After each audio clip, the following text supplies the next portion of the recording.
volvamos entonces una vez visto la diapositiva anterior de cuáles eran los distintos controles de metamorfismo, volvemos a ver cómo estos pueden influir para determinar los límites del metamorfismo. Entonces habíamos visto que la temperatura limita con la diagénesis, o sea, en términos de temperatura, el metamorfismo limita con la diagénesis en un rango entre 100 y 150 grados Celsius. Ahora, ese rango entre 100 y 150 grados Celsius va a estar bastante influenciado por la presión que se ejerza sobre la roca que está a esa temperatura y también por la cantidad de fluidos circulantes en esa roca. Mientras mayor sea la cantidad de fluido y espacio para que estos fluidos circulen a 100 grados Celsius, mayor será el cambio mineralógico, no solo en las zonas intersticiales, sino que también en los componentes originales. Y es ahí donde ya comienza el metamorfismo como tal. Si hay una menor cantidad de fluido, hay una menor cantidad de esfuerzos diferenciados, es decir, de deformación, y una menor presión, es posible que no se llegue a un metamorfismo, es decir, a un cambio de los minerales originales, sino hasta los 150 grados Celsius, y que lo que ocurra es generalmente lo que lleva a la diagénesis, es decir, la cementación entre poros o simplemente la expulsión de ciertos fluidos. Entonces, es por eso que los rangos de la temperatura para el límite inferior son variables. Ahora volvamos a los rangos de la temperatura superior.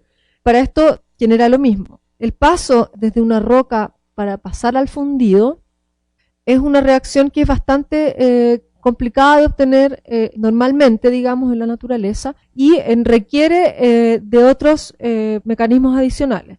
Por lo tanto, la cantidad de fluido existente en una roca de alto grado metamórfico va a influir directamente si esta roca se va a fundir o no. A mayor cantidad de fluidos, mayor serán las posibilidades de que la roca se funda cuando alcance una determinada temperatura. Lo mismo, si la presión es menor o la menor cantidad de presión, también hay más posibilidades de que la roca se funda que si tiene menor presión y alta temperatura. En general ahí solamente se va a producir, no es posible que se produzcan cambios mineralógicos, pero si aumenta la presión de fluidos y los fluidos podría fundirse más rápidamente la roca. Entonces, los controles del metamorfismo no se pueden considerar exclusivamente como, o sea, los límites del metamorfismo no se pueden considerar exclusivamente solo en base a una de estas condiciones. La temperatura es sin duda la más significativa, pero la presión, la cantidad de fluidos y los estreses, las deformaciones, las presiones diferenciadas, van a influir que a una misma temperatura se produzca un proceso, por ejemplo, de diagénesis o ya de metamorfismo, o si no, a una misma temperatura se produzca la fusión o continúe un metamorfismo aún a mayor grado. Entonces, por eso es que afectan los distintos controles a las rocas. Entonces yo en la diapositiva anterior ya introduje el concepto del grado metamórfico, que tiene una relación directa con la presión y la temperatura máxima que alcanza la roca durante su recristalización. Entonces, si nosotros tenemos rocas de bajas presiones y temperaturas, vamos a hablar de bajos grados metamórficos, y si tenemos presiones rocas de altas presiones y temperaturas, tendremos altos grados metamórficos. Entonces, lo importante es que el grado metamórfico en general se deduce exclusivamente de la mineralogía que puede tomar una roca, suponiendo que uno conoce su protolito. A partir de una mineralogía específica, si esta roca es sometida a presiones y temperaturas específicas, va a alcanzar otra mineralogía que es característica y que es única. Es decir, independiente del camino por el que lleguemos a eso, vamos a llegar probablemente a la misma mineralogía. Y el aumento del grado metamórfico no implica necesariamente que tengamos una relación conocida o específica entre la variación de la temperatura y la variación de la presión. Entonces, nosotros podemos llegar a un grado metamórfico alto aumentando solo la temperatura y variando poco la presión, o aumentando mucho la presión y variando la temperatura. Estas dos variaciones no tienen que estar relacionadas, no tienen que ser lineales ni homogéneas, pueden ser distintas y podemos llegar al mismo grado metamórfico por distintos caminos, en el fondo de presión y temperatura. En el diagrama que se ve ahí, tenemos que hacia la izquierda aumenta el grado metamórfico. Pasamos de una asociación que contiene clorita, que es un filosilicato, actinolita, que es una fíbola, y epidota, que es un sorosilicato, a una asociación que tiene plagioclasa, hornblenda y granate. En este aumento del grado metamórfico, implica que necesariamente aumentó la temperatura y la presión. No sabemos cuánto aumentó la temperatura, ni cómo aumentó la temperatura, ni cómo aumentó la presión. No hay una sola única manera de llegar a ese grado aumentando cualquiera de estos dos controles. También va a depender de los fluidos y va a depender de las diferentes deformaciones. Pero sí sabemos que ambas condiciones aumentaron. O al menos una de ellas aumentó de manera muy significativa. Y otra cosa importante es que en este camino, en este proceso, se perdió una cantidad significativa de fluidos.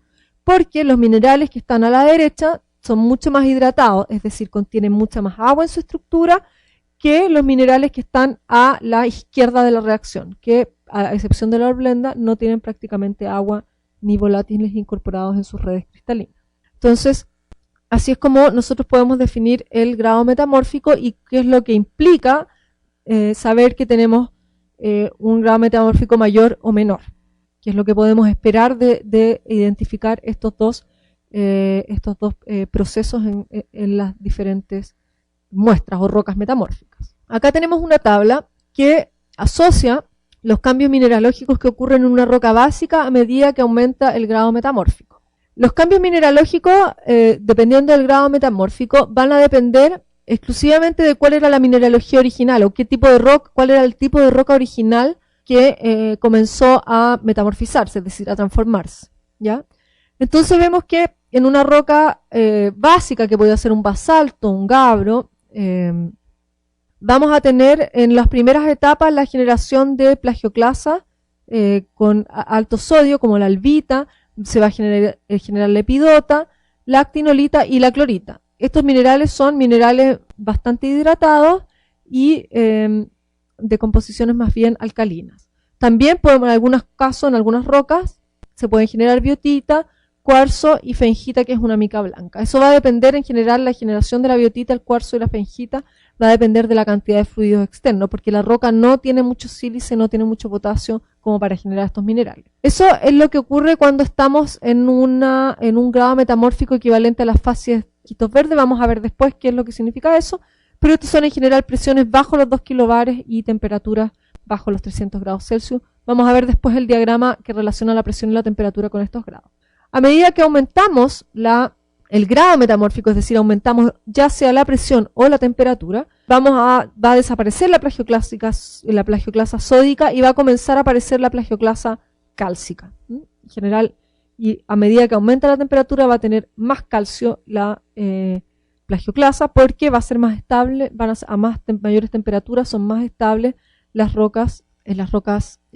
plagioclasas cálcicas. También va a pertenecer la epidota, va a empezar a desaparecer esta horblenda, o sea, esta anfíbola altamente hidratada que es la actinolita, y comienza a aparecer la horblenda, que también es una anfíbola con agua, pero que es mucho menos hidratada. También desaparece la clorita, este filiosilicato, y empieza a aparecer el granate, continúa la biotita, el cuarzo, desaparece la fengita, y aparece otro tipo de anfíbola, puede llegar a aparecer otro tipo de anfíbola que se llama la cummingtonita. Después, si aumentamos aún más el grado metamórfico a lo que ya es la fase anfibolita y después granulita, vemos que van desapareciendo varios minerales y permanecen otros. Permanecen las plagioclasas cálcicas, permanece la horblenda, que luego desaparece, y cuando desaparece la horblenda comienzan a aparecer los ortopiroxenos, los piroxenos y los clinopiroxenos, y empieza a aparecer también el granate, y podría mantenerse el cuarzo y la biotita incluso hasta grados bastante altos. Entonces, sabemos que el grado metamórfico, la variación del grado metamórfico está íntimamente asociada a la variación de la mineralogía, pero esta mineralogía depende de cuál era el protolito.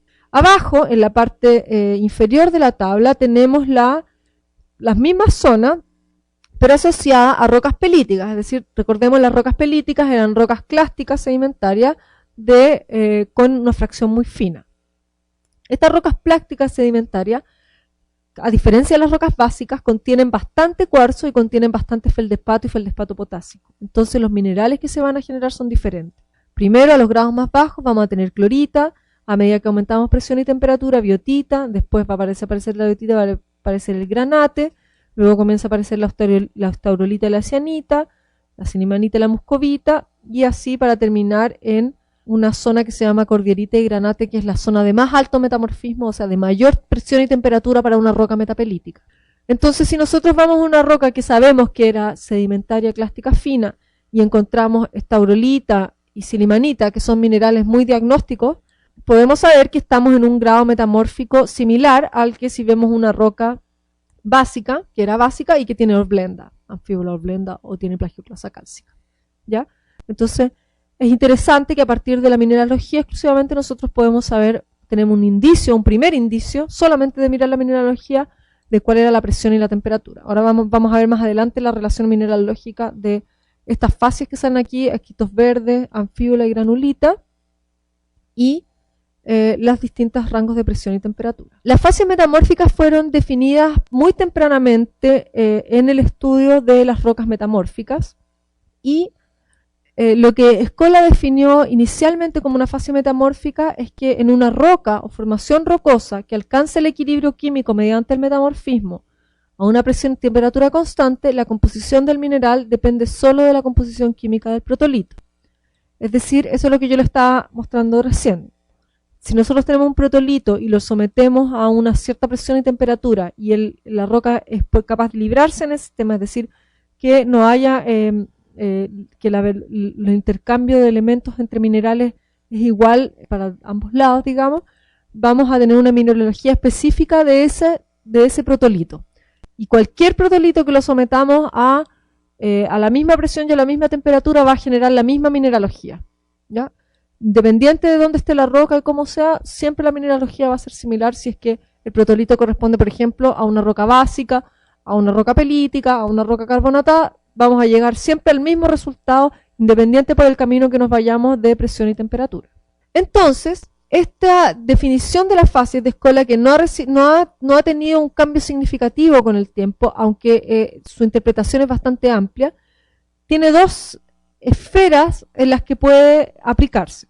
Tiene primero un significado descriptivo que define que la fase es un set de asociaciones mineralógicas que se repiten en una roca o formación metamórfica. ¿Qué es eso? Nosotros llegamos a una roca metamórfica, vemos su mineralogía en un afloramiento grande que puede tener metros o kilómetros de distancia y vemos que tenemos asociaciones mineralógicas específicas. Y si nos movemos a distintos lugares podemos ver que esas asociaciones van cambiando y podemos definir que donde cambian habrían distintas condiciones de presión y temperatura.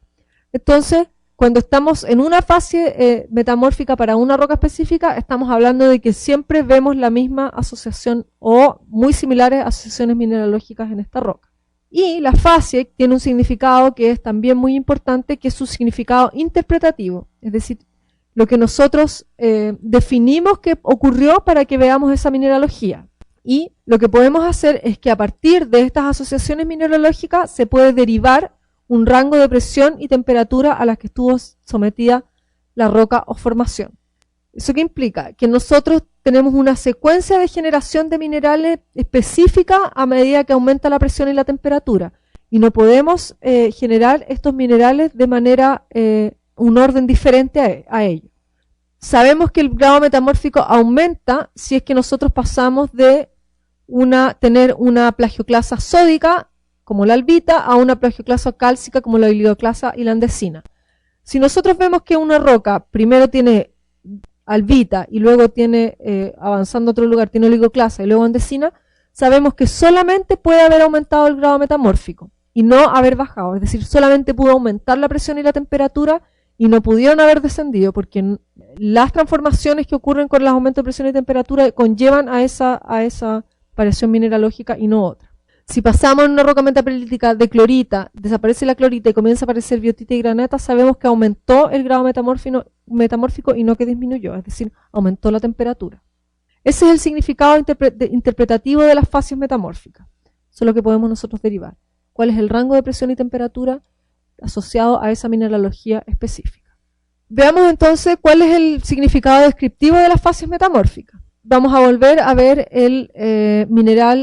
las asociaciones minerales en las rocas máficas. En las rocas máficas es donde está mejor definido las diferentes fases metamórficas porque hay una variación muchísimo más definida del paso de un rango de temperaturas a otro. ¿Y eso por qué? Porque las variaciones composicionales de las rocas máficas son mucho más las rocas ígneas en general, son muchísimo menos pronunciadas que de las rocas sedimentarias. Podemos tener menos variaciones composicionales entre una roca máfica o una intermedia, digamos, entre un basalto, una andesina, dacita, podríamos tener menos variaciones que en distintos tipos de rocas sedimentarias. Por lo tanto, las mineralogías resultantes son mucho más específicas de un cierto rango de temperatura y presión. Entonces, las fases que se conocen son las fases zeolitas, que son las fases de menor grado, donde aparecen zeolitas, como dice su nombre, y aparece laumontita, guairaquita y analcima. En cualquier roca básica afectada por metamorfismo en fases zeolitas van a aparecer esos minerales. Después tenemos las fases de prehnita, pumpellita, donde aparecen estos dos minerales, la prehnita y la pumpellita, y podríamos tener también clorita y albita. Recordemos que esos eran unos minerales de un grado metamórfico bajo. Después tenemos las fases de escritos verdes, donde ya hay clorita, albita y epidota, y podemos tener cuarzo y también actinolita dependiendo de la roca. Entonces, estas tres minerales, clorita, albita y epidota, son los que definen la fase de esquistos verdes. Tenemos la anfibolita, donde ya hay horblenda, plagioclasa, que es más cálcica que la plagioclasa albita, y podemos tener granate también. Después viene la granulita, donde tenemos el ortopiroxeno, aparecen los piroxenos, y plagioclasa mucho más cálcica, y podemos tener un poco de granate o horblenda, pero bastante menos horblenda que en el grado anfibolita. Finalmente están los esquistos azules, donde tenemos una anfíbola azul, que es el glaucofano, y de ahí viene su nombre, y podemos tener la ausonita o epidota, ¿ya? Y las eclogitas, donde tenemos granate de tipo piropo y piroxeno fascítico, y también podría aparecer cianita. En especial, vamos a ver después la tabla, las fases de esquistos azules y eclogitas es que hay mucha mayor presión que temperatura. Las granulitas en general hay alta presión y alta temperatura. Y luego aparecen las fases de contacto, de metamorfismo de contacto, que son minerales de baja presión y alta temperatura, ¿ya? Y en general estas asociaciones mineralógicas no se diferencian mucho de sus equivalentes de alta presión. Son asociaciones mineralógicas similares, lo que sí cambia bastante es la textura de las rocas, pero no la composición mineralógica. Entonces esas son las fases y ese es el significado descriptivo. Si uno dice, yo veo en esta roca una fase esquistos verde, quiere decir que yo veo la mineralogía de clorita, albita, epidota, quizás cuarzo y analcima, entre otros minerales también, pero esos son los principales, constituyen la parte modal más importante de la roca. Vemos en este diagrama cuál es el significado interpretativo de las fases metamórficas. En este diagrama lo que se ve es en el eje Y del lado izquierdo se ve la presión en gigapascales, ¿ya? Que es un poco similar a los kilobares, pero no exactamente, no hay una variación tan grande, pero no exactamente igual. Y vamos a una variación desde 0 hasta 1,6, donde las presiones más altas a las que se puede llegar, siendo todavía una roca metamórfica de la corteza, es más o menos hasta 1,6 con temperaturas de 200 grados. ¿Ya? Y esas presiones están en el lado derecho, transformadas a la profundidad en la corteza. Esto es exclusivamente en la corteza porque es solo ahí donde existen estas mineralogías. Si pasamos a profundidades más altas, ya estamos hablando del manto y tenemos solamente piroxenos y olivinos y desaparecen todo el resto de los otros minerales. Entonces las profundidades más altas serían alrededor de unos 60 kilómetros más o menos. Y tenemos el aumento de la temperatura hasta antes de la fusión, donde está hasta los 1000 grados Celsius y de ahí ya en adelante podríamos generar, en la mayor parte de los casos ya existe la fusión como tal, si es que no estamos directamente dentro del manto.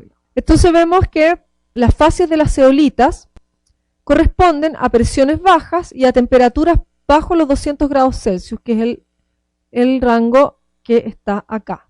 Después tenemos un rango de presión de temperatura entre 200 y 250 grados Celsius con presiones hasta 0,6 gigapascales, que son las fases de prehnita y pumpellita. Después en un rango de temperatura amplio entre los 250 y los 400, casi 500 grados Celsius, están los esquistos verdes que pueden llegar a presiones un poco más altas, y luego le sigue la anfibolita en mayor temperatura y también amplios rangos de presión, y la granulita. Por arriba tenemos en el rango de las altas presiones por sobre 0,6, nunca bajo 0,6, tenemos las fases de esquistos azules y las fases de eclogita, que indican, como yo les dije anteriormente, que la presión es alta.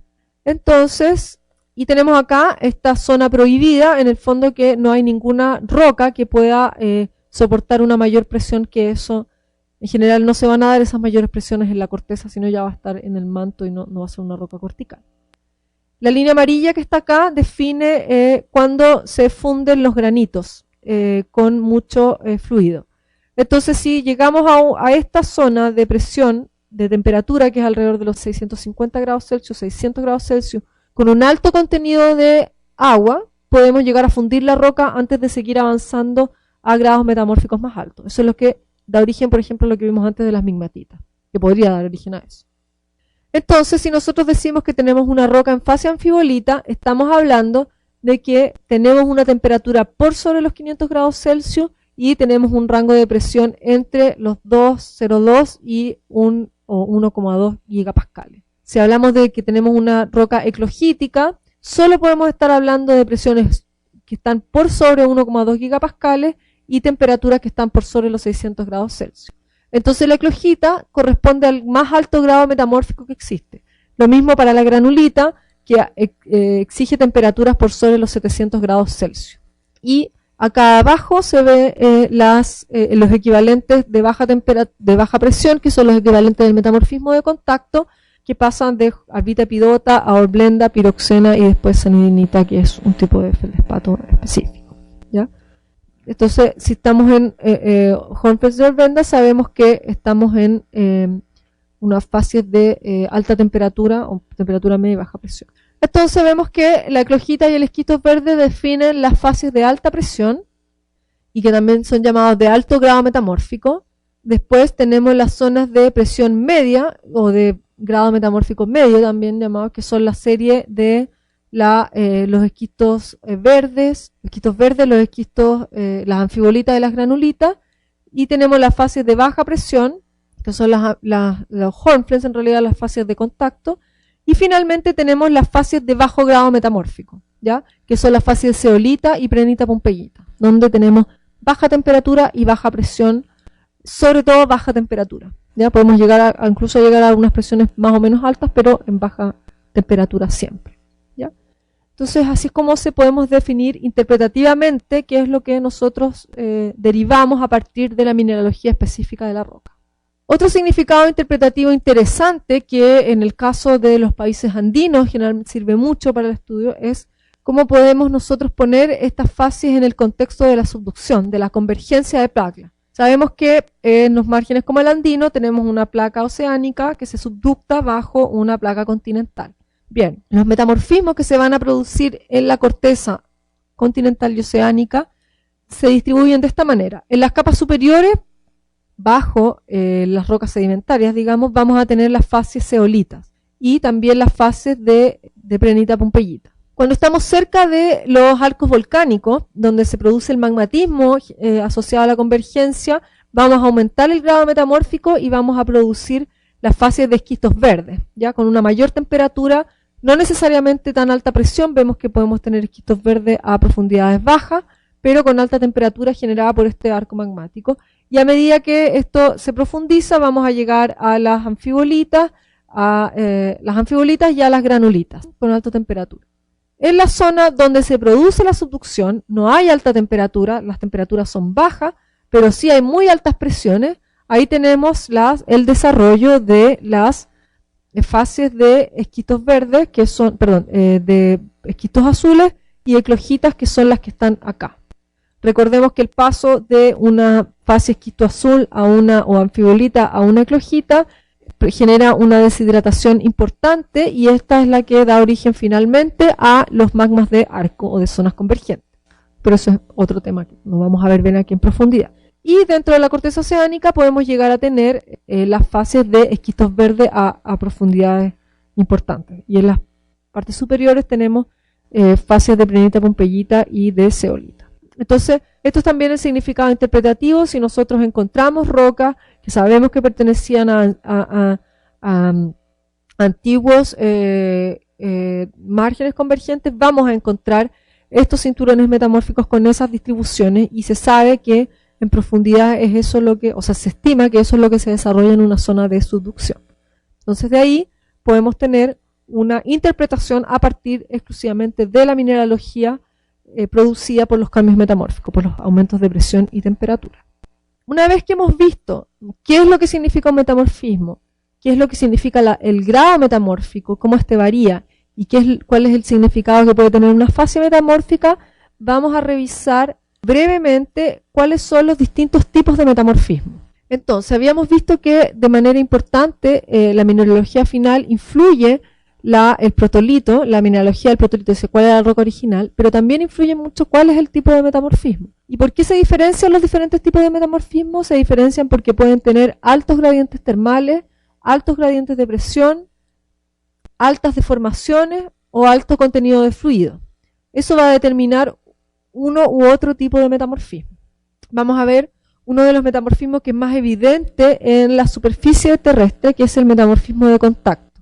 El metamorfismo de contacto se produce cuando una intrusión, un magma caliente a una temperatura que está por sobre los 800 grados Celsius, intruye, es decir, se intercala, se emplaza en una secuencia cortical de roca a una profundidad determinada. Esta profundidad podría estar entre los 15 y los 5 entre los 15 y los 3 kilómetros bajo la corteza, donde las rocas están a temperaturas significativamente más bajas que eso, ¿ya?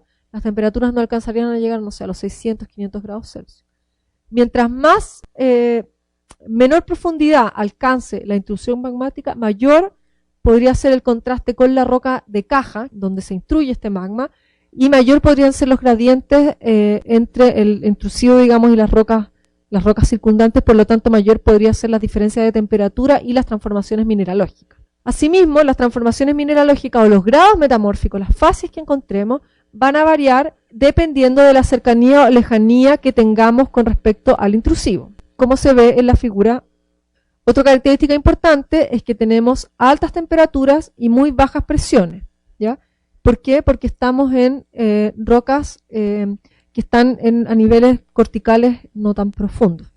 Entonces, lo que vamos a tener es que tenemos un incremento de la temperatura hacia la intrusión del granito y tenemos también posiblemente un gradiente de fluido, es decir, tenemos mayores fluidos cuando estamos cerca de la fuente del granito a medida que nos alejamos.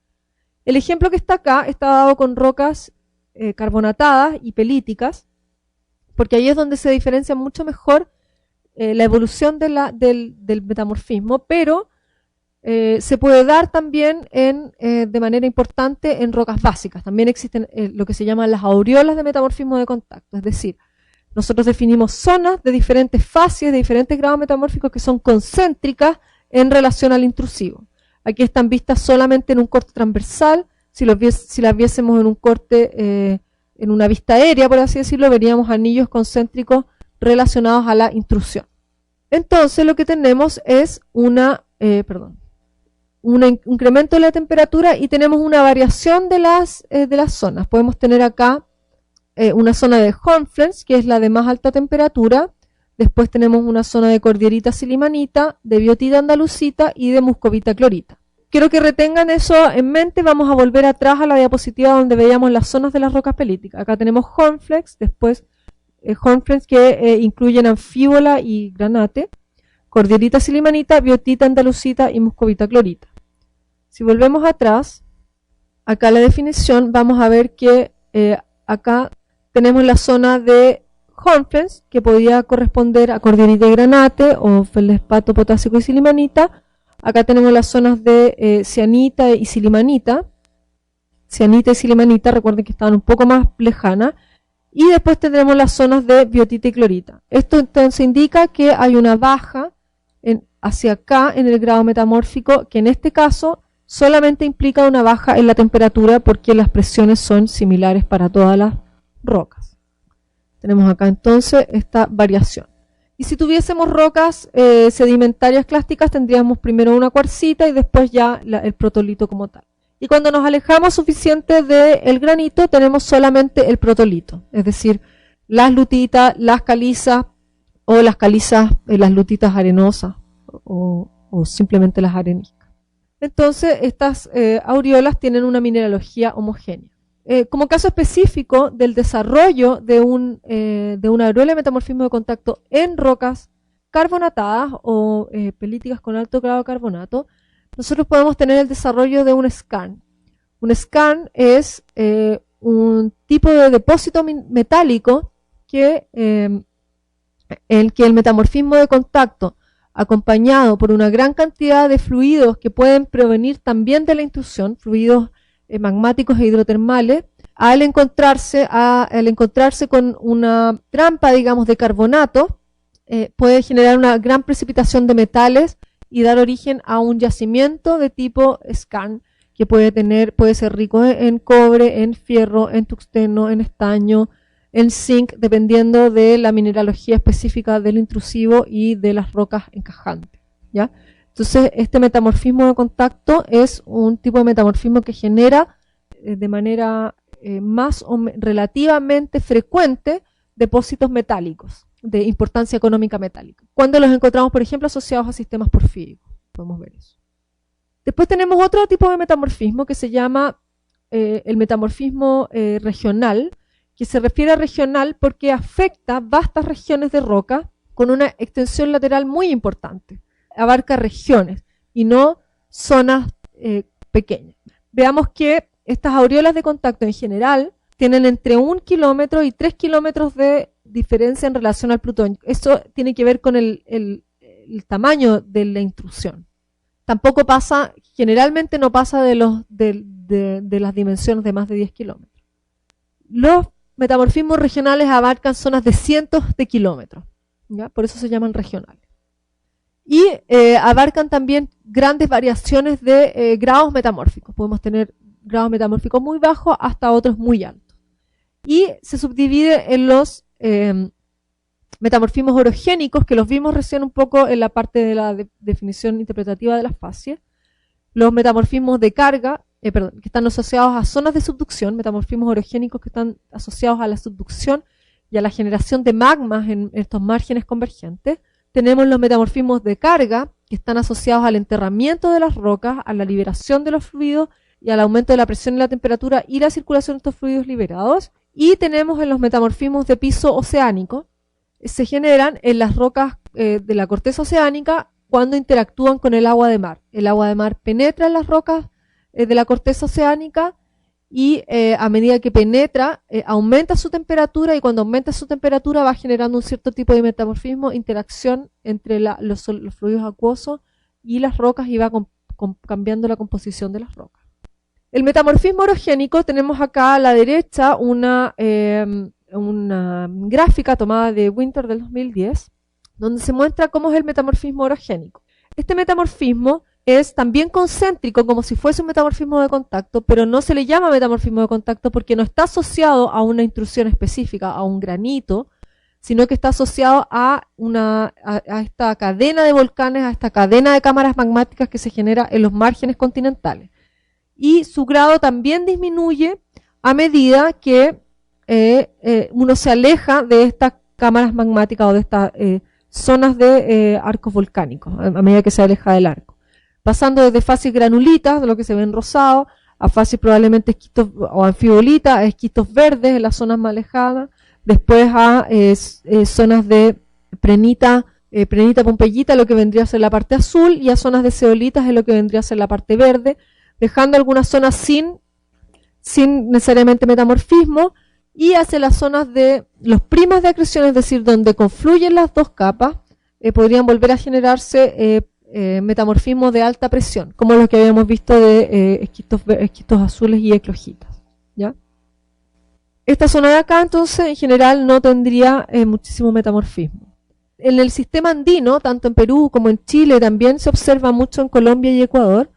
Existe las rocas básicas, las rocas volcánicas, están generalmente alteradas a minerales como las zeolitas, como las cloritas, las pompeyitas, las epidotas. Eso es manifestación de este metamorfismo que podría ser en parte orogénico o de carga. Es decir, el que tenemos gradientes geotermales un poco más alto que lo normal por la generación de estos arcos volcánicos, y hay circulación de fluido también por estos arcos volcánicos magmáticos, y vamos generando estos metamorfismos de baja presión.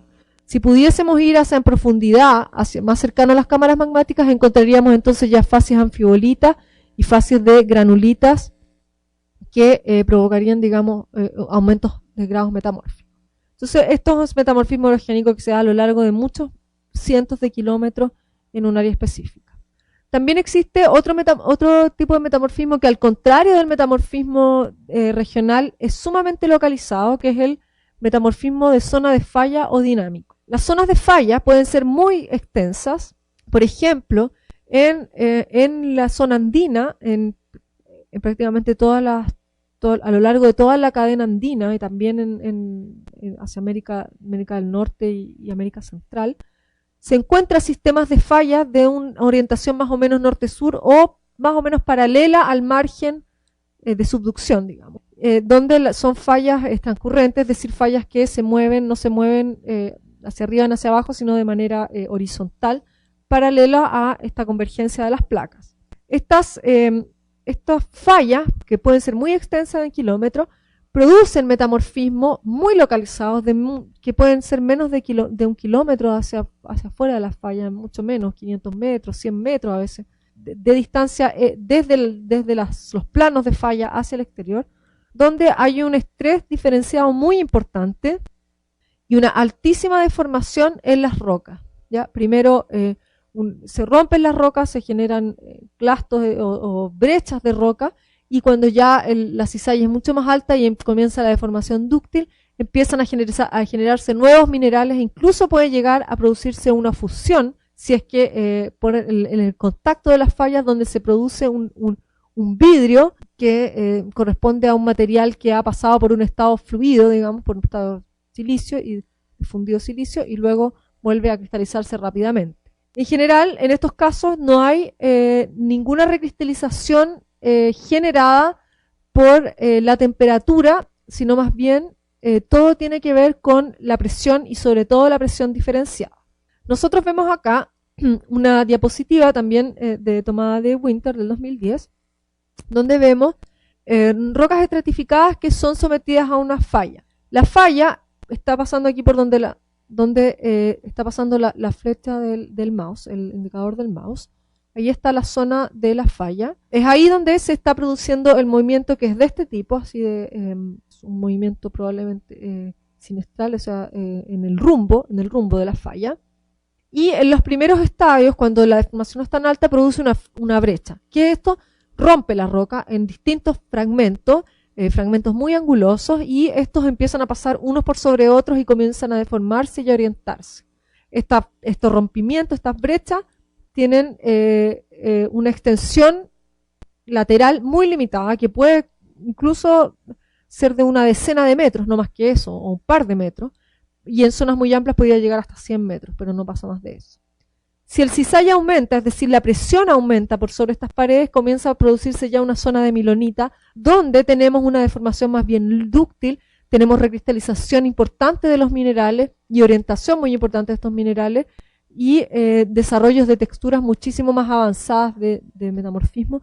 Estaríamos entonces aumentando el grado metamórfico por la vía solamente de aumentar la presión en una dirección preferencial específica y no en varias direcciones. Entonces ahí generamos las zonas de milonita. En estos metamorfismos dinámicos se producen una gran cantidad de texturas asociadas a las rocas, donde se puede definir muy bien el movimiento. Si uno encuentra una falla que ya no está activa, pero que generó en algún momento un movimiento, uno puede llegar a encontrar muchísimos indicadores cinemáticos, es decir, que muestran cuál ha sido el movimiento de las fallas, ¿ya? Entonces son muy importantes estos procesos, estos metamorfismos dinámicos, para poder ver cómo reconstruir los movimientos de las antiguas fallas. Para eso sirve bastante. Y además es muy fácil reconocer cuál era la mineralogía original, porque como tiene una extensión tan pequeña, la mineralogía, digamos, la roca no cambia de la parte metamórfica cuando ya tenemos la roca completamente normal, digamos. Entonces es muy fácil ver cuáles son los cambios mineralógicos. En el desarrollo de las zonas de milonita hay una gran cantidad de desarrollo de micas orientadas, filosilicatos, también hay cuarzo orientado, y se generan a veces algunos bastos de granates. Y en las zonas de las brechas, que también se llaman cataclasita, por este rompimiento y estos rompimiento dinámico de clasto, también se producen algunos polvillos de mineral de roca que se orientan con respecto a los otros clastos, ¿ya? Entonces, eso es lo que lo que se va generando en este tipo de metamorfismo dinámico. Otro tipo de metamorfismo que es importante, pero no es significativo desde el punto de vista de la frecuencia con que ocurre, es el metamorfismo de impacto. El metamorfismo de impacto ocurre cuando un meteorito de tamaño importante impacta la superficie terrestre. De todas maneras, no puede ser un meteorito muy grande, porque si se genera un impacto de un meteorito muy grande, lo que produce es fusión en general de la corteza, y ahí ya es una roca ígnea, la que finalmente termina generándose en una roca metamórfica. Entonces tienen que ser meteoritos de un tamaño no muy pequeño, digamos. En general son meteoritos de tamaño métrico a decimétrico, los que podrían generar este tipo de metamorfismo de impacto de los cráteres. Lo que tenemos entonces es una muy alta deformación por un estrés de carga importante definido en una sola dirección, que es la dirección de impacto del meteorito, y por supuesto vamos a tener estructuras solamente asociadas a este estrés en la parte más superficial del meteorito, donde no se haya producido, por ejemplo, la fusión, lo que se ve acá. Podemos tener un impacto donde se produzca vaporización de ciertos elementos, fusión de ciertos elementos, y después, para los que no se funden ni se vaporizan, vamos a tener una deformación en forma de la cavidad del elemento, y luego vamos a tener un relleno del material que está vaporizado o que fue fundido o que fue simplemente disgregado, que va a rellenar y que va a producir también una carga que podría afectar y generar un metamorfismo en un periodo de tiempo muy corto. Esta recristalización en general no está producida por la temperatura, se puede producir momentáneamente un aumento significativo de la temperatura, pero la deformación está ligada principalmente a un estrés también diferencial, es decir, a un aumento muy importante de la presión en una cosa significativa. Lo interesante de este tipo de metamorfismo es que genera estructuras muy específicas, genera también estas pseudotaquilitas, que son vidrios volcánicos que la roca, la parte más superficial, se funde y luego vuelve a cristalizar como un vidrio, porque cristaliza muy rápidamente, la temperatura aumenta y disminuye muy rápidamente, y también genera cierto tipo de mineralogía muy específica. Cuarzo de muy alta temperatura, como la cristobalita, digamos, que no se encuentran en ningún otro tipo de roca terrestre, salvo en las de impacto, donde hay una muy alta presión y una muy alta temperatura, un tipo de sílice específico, genera otro tipo de asociaciones mineralógicas características que no tienen nada que ver con las fases de los metamorfismos de rocas más básicas o pelíticas normales. Si se llega a fundir, también genera asociaciones muy poco frecuentes para la corteza terrestre. Ahora que hemos visto el concepto del metamorfismo, el grado metamórfico, los diferentes tipos de metamorfismo y el sentido interpretativo y descriptivo de las fases metamórficas, vamos a ver otro tipo de información que es importante, que se recaba a partir del estudio de las rocas metamórficas. Estas son las trayectorias de presión, temperatura y tiempo. De este gráfico que vemos de la presión, la profundidad y la temperatura, podemos ver la estabilidad de las distintas asociaciones minerales para diferentes rangos de presión y temperatura. Entonces, una de las cosas que se pueden determinar, además de manera más específica, a través de la variación que van teniendo estas asociaciones minerales en una roca, podemos determinar cómo va evolucionando la presión y la temperatura a partir del tiempo. Habíamos visto antes que la variación de una fase a otra fase no indicaba necesariamente la relación entre la variación de la temperatura y de la presión. No era por sí sola, un cambio del grado metamórfico no es por sí solo una manera de determinar cómo podemos pasar de una cantidad de presión y temperatura a otra, ni qué es lo que aumenta en mayor medida. Sin embargo, sí logramos establecer diferentes etapas de formación de minerales dentro de una roca metamórfica, y que se pueden encontrar y se pueden ver en las texturas metamórficas de una roca estudiadas al microscopio y también a través de las composiciones minerales. Podríamos definir cómo va variando la presión y la temperatura en el tiempo. Y esas son las trayectorias presión, temperatura, tiempo o trayectorias PTT que se ven a partir de los gráficos. Tenemos acá el ejemplo de 3 tipos de trayectorias específicas, la trayectoria A, la trayectoria B y la trayectoria C, que muestran cómo va evolucionando la presión y la temperatura. 2 de estas son trayectorias en un sentido horario que reflejan primero un metamorfismo prógrado, es decir, donde hay aumento de la presión y la temperatura, luego una estabilización de este metamorfismo, de estas condiciones, para después representar un descenso de ambas condiciones de una manera específica en el tiempo. ¿Ya? Hay que entender que cada vez que la presión y la temperatura van evolucionando, las asociaciones mineralógicas van cambiando en la roca.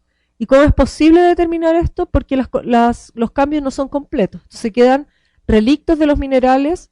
Por ejemplo, en el caso de la trayectoria A, cuando pasamos de una serie de zeolitas a una serie de esquistos azules, y luego pasamos a la serie de esquistos verdes y anfibolitas, siguiendo esta trayectoria para luego terminar en los hornfels de anfíbola, van quedando relictos de todos estos minerales en la roca. Las transformaciones no son completas, ¿ya? Y por eso es que se puede determinar la trayectoria, digamos, volver en el tiempo y ver cuál ha sido la trayectoria que ha sufrido la roca. Y esta es una trayectoria normal, es decir, de aumento de la presión y de la temperatura con una disminución posterior. En el caso de la trayectoria A tenemos un aumento primero de la presión más que la temperatura, y luego un aumento de la temperatura por sobre la presión, y para posteriormente ocurra un descenso de ambas condiciones de manera no necesariamente lineal. Primero desciende mucho más la presión que la temperatura. Esta trayectoria es una trayectoria bastante típica del metamorfismo regional, en el que tenemos probablemente un aumento significativo de la presión por un hundimiento de las rocas, sin tener gradientes necesariamente importantes, y luego un aumento significativo de la temperatura sin un mayor enterramiento de las rocas por la generación, por ejemplo, de los magmas en los arcos, o por una mayor deformación en los prismas de acreción, o si tenemos en el caso de las rocas de metamorfismo de carga, digamos, un aumento de la temperatura sin necesariamente generar una carga litostática sobre las rocas importante. Entonces, así es como se puede dar un metamorfismo regional. El metamorfismo de contacto también tiene un sentido horario, en el entendido que primero aumenta la temperatura muchísimo y luego desciende. En este caso específico, que es la temperatura B, que es la trayectoria B, que se ve abajo, no hay prácticamente variación de la presión, pero muy pequeña, y aumenta bruscamente la temperatura para luego bajar, pasando por una temperatura máxima de, en este caso, unos 520 grados Celsius. En el caso del metamorfismo regional, habían 2 trayectorias de enfriamiento y alzamiento, que uno alcanza una temperatura máxima en las fases anfibolita, pero a 580 grados, y la otra a 610 aproximadamente, también en la fase anfibolita. En ambos casos lo que se llega principalmente es a la fase anfibolita. Luego tenemos la última trayectoria, la trayectoria C, que es una trayectoria antihorario, es decir, donde la temperatura aumenta con un